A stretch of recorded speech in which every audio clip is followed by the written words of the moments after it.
Hey toy fans, I'm D21Beast and welcome back to my figure review series here on my YouTube channel. And today we're once again taking a look at those Marvel Superhero Masters figures. We've got the electronic Wolverine, released by Hasbro in 2013.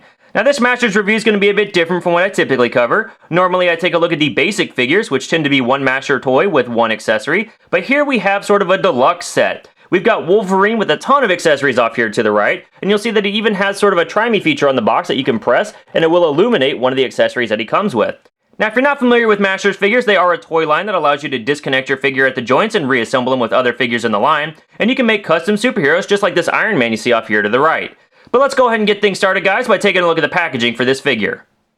As you pan across the front of this box, you do see a window box packaging that does house this Wolverine figure inside, as well as his numerous accessories. You've got the name for the figure off to the right. And then in the lower left, there is an image of a mashed up superhero featuring some of the accessories that come with this Wolverine, as well as the logo for the Marvel Superhero Masters toy line. And then towards the lower right, we do have an image showing the spring-loaded action feature that one of Wolverine's claw accessories has that comes packed in this box set. Flipping this package around, you once again have that Marvel Superhero Masters logo at the top, as well as another image showcasing the spring-loaded action feature for this figure. You've got the Wolverine figure in the center, mashed together with a bunch of other figures from this toy line. And then off to the right, you do have an image of other figures who are available in this wave. Alright guys, well that's the packaging. What say we get this figure out of the box and see what he's all about. Alright toy fans, here we have electronic Wolverine out of the box, and if you've been following my Masters reviews, this figure should look a little bit familiar to you. And that's because this Wolverine is largely a complete reuse of the Wolverine you see here on the right, the basic figure Wolverine. In fact, it's an exact reuse. Same head sculpt, same body sculpts, arms, legs, everything. They've just painted this Wolverine to be decoed more like he looked in the 1970s and the 1990s, while this Wolverine looks like he looked in the 80s and during the Wolverine Origin series that ran in the early 2000s. And of course, later on it was Daken's costume in Dark Avengers. But this Wolverine does have some nice sculpt work for what he is, and he's got some nice paint decos for this type of costume that he's wearing. You'll see here that he does have sort of a wider based body, larger biceps, and larger legs than we typically see with the standard Master figures. And then the paintwork on the figure is done on the mask here very nicely and cleanly with the white eyes even painted in, the flesh on the face, and then he's got the tiger stripes on the shoulders. Instead of giving him an extra piece for the shoulders for the shoulder armor that Wolverine had on this costume, they've just painted the top of his shoulder blue. And then as we come down, we've got the tiger stripes here on the ribs, and then a sort of orange color paint for the belt. I wish they would have made that red. I think that would have been more comic accurate. But then he has, the appropriate paint and markings on the back. So pretty much the same Wolverine we've seen before, but just an alternate costume, and that's exactly what he should have been.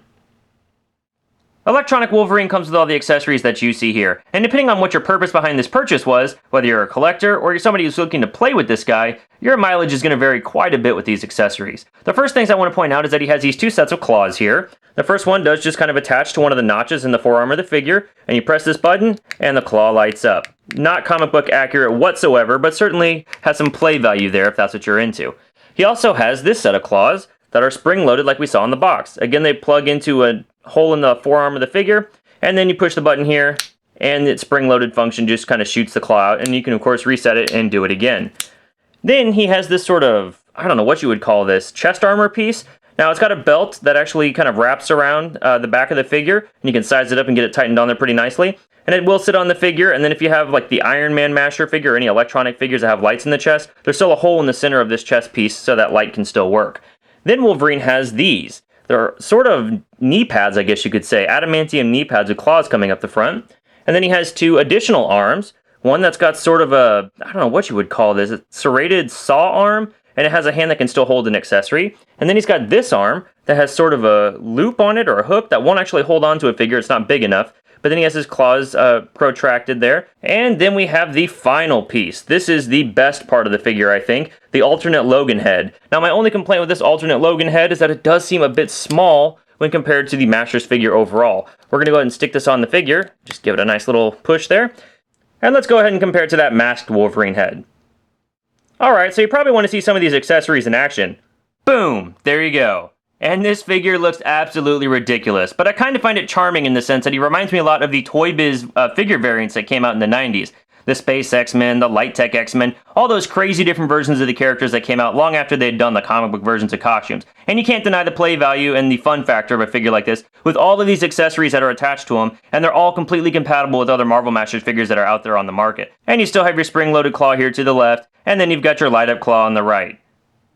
Your interest in these extra pieces may vary, But if you're buying this bigger set, you know what you're getting into, and I think Hasbro did a great job with everything they included. Moving on to articulation, we can see that this Wolverine figure has exactly what we saw before with the brown and yellow Wolverine. It's how to move back that far and down that far and rotate all the way around. His shoulder joint will rotate all the way around and bend out and up from the body that far. He's got a rotation at the elbow as well as a single joint that'll bend down that far and back that far. There is no wrist or finger articulation on this figure, and that articulation is the same on the other side. He has no waist swivel or no ab crunch, but his leg will bend forward that far and bend back that far. It will bend out from the body pretty nicely, and it does have a rotation on the ball joint here. His leg will bend down at the knee that far and bend forward that far and up.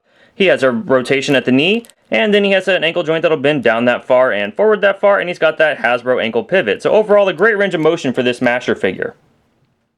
Alright, toy fans, so if you're new to Mashers and had no idea what I was talking about in my intro, it is a line of figures that allows you to separate a toy into pieces and combine them with other figures in the line. So to show you how that works, let's go ahead and take this Wolverine figure here and pop off his head. We're going to pop off his arms, pop off his legs, and let's go ahead and give him Deadpool's head, because we all know Deadpool would love to be Wolverine. But then let's go ahead and give this guy some flame hands, because those would look pretty cool. So we're going to grab these pyro hands here from the pyro figure, just kind of stick them right on here. And then we're going to go ahead and give this guy, let's give him the Iceman leg. So we're going to find the pieces for that. You can see that they just kind of interchange here with ball joints. And we'll find the other Iceman leg and stick that on. And then I think I want to go ahead and give this figure Wolverine's boots. So once we get this leg on, let's go ahead and grab a Wolverine boot. We're just going to pull it off of his leg piece right here. And it can just go on pretty nicely on this side. And we're going to grab this other Wolverine leg and go ahead and put this one on. And you can see these pieces do interchange ever so wonderfully. And now we have Fire Ice Pirate Wolverine. That's what I see anyway.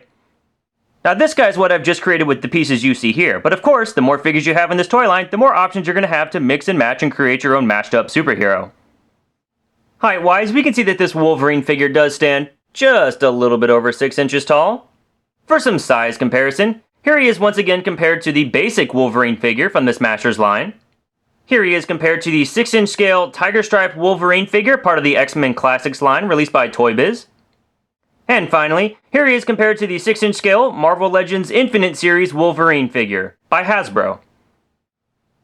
Alright, toy fans, well that's my review of the Marvel Superhero Mashers electronic Wolverine figure released by Hasbro in 2013. Overall, this figure is a bit superfluous, but if you're looking for play value and fun factor, I think this figure's not going to let you down. If you're just in it for the collecting, you may want to give this guy a pass, but if you're looking for a great toy for a kid, or just to fill out your roster of Wolverine variants, this figure's not going to let you down, so definitely give him a look. Well, thanks for watching this review, guys. I hope you enjoyed it. If you like what you saw here, please feel free to rate, share, subscribe, and we'll catch you next time, bub. Arrgh, me hearties, which way to the privy?